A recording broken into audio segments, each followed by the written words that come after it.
Bonds? Thank you. I think I'm good on Good on that? You ready? Square you up.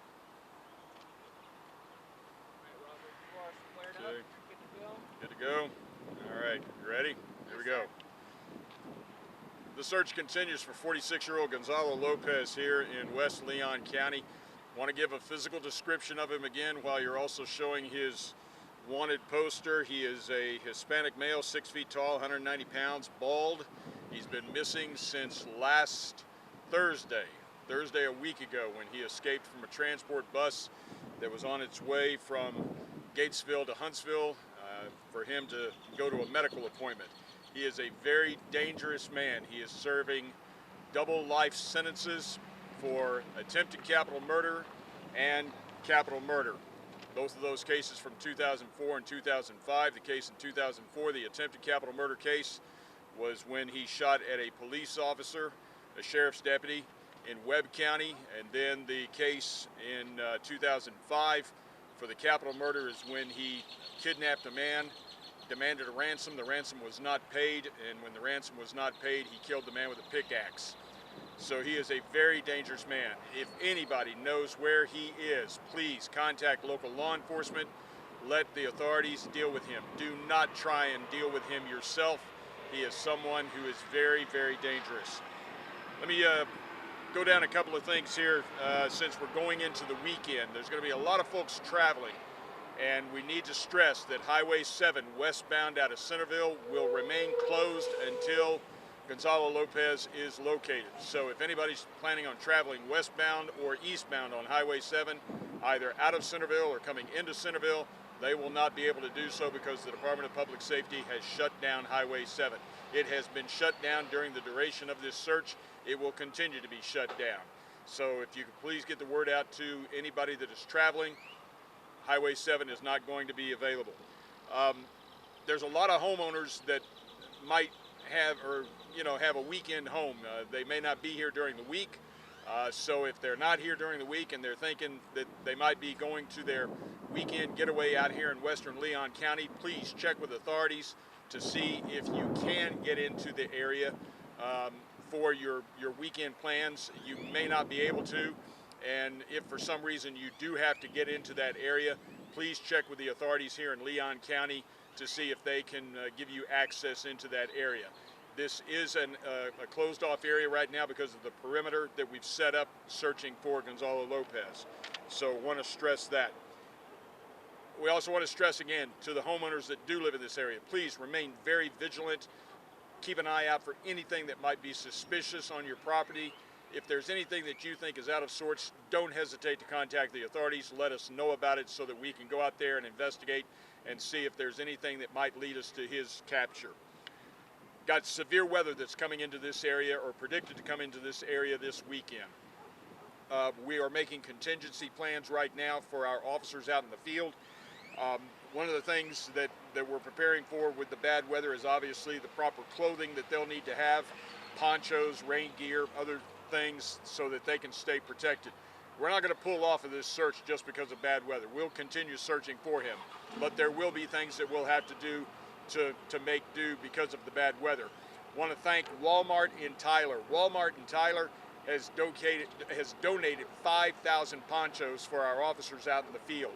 They didn't have to do that. We've got the resources at the Texas Department of Criminal Justice, but the Walmart in Tyler has done that. We thank them very much for what they've done.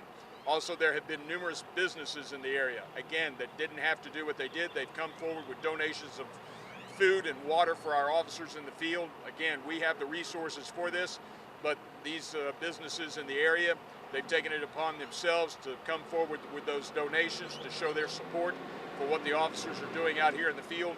We thank them very much for what they're doing. It shows that everybody's on the same page and everybody wants to get this man in custody. Again, I want to stress, $50,000 reward. There's a $50,000 reward for any information that's going to lead to his arrest and conviction.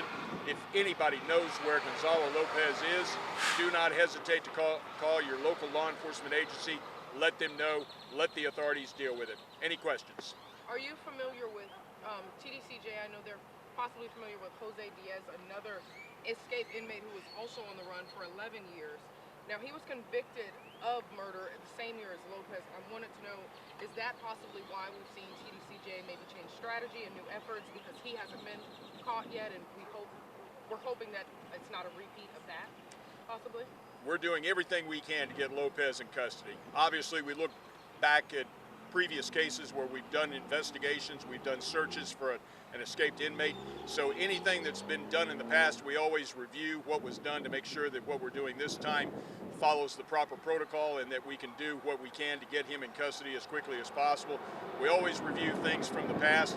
Every case is different. Every situation is different, but there might be something from the past time that we can learn and use it this time as well. So that's what's going on. Now, he was just recently Wait, added. hold on a minute, hold on.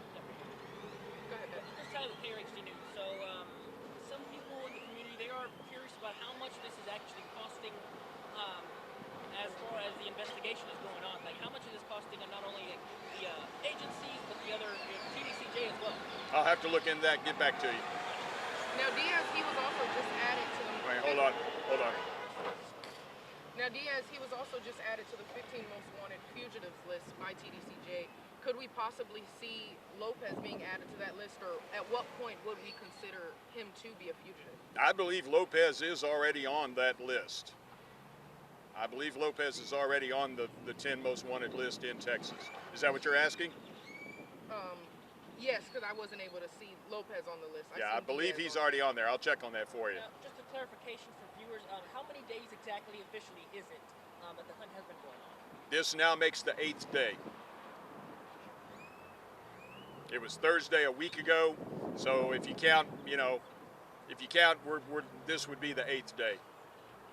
Wait, I want to clarify that. I think it would be 9, because Thursday, if we If count you're Saturday counting to Sunday, 20, that would be 7. But then it would be 8 yesterday, so today would kind of be 9. Including Yeah, if the you're counting weekend. 24 hours, yeah. Yeah.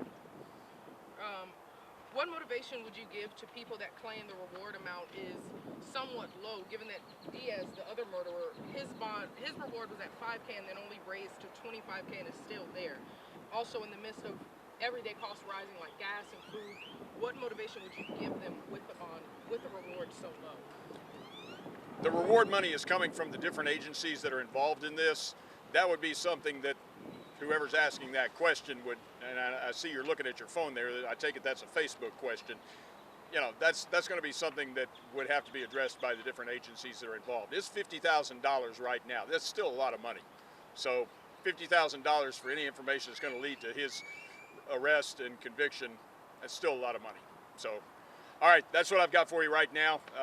Hopefully we'll get this man in custody today, and we can all go back to some normal lifestyle going forward. So, thanks. Appreciate it. Thank you.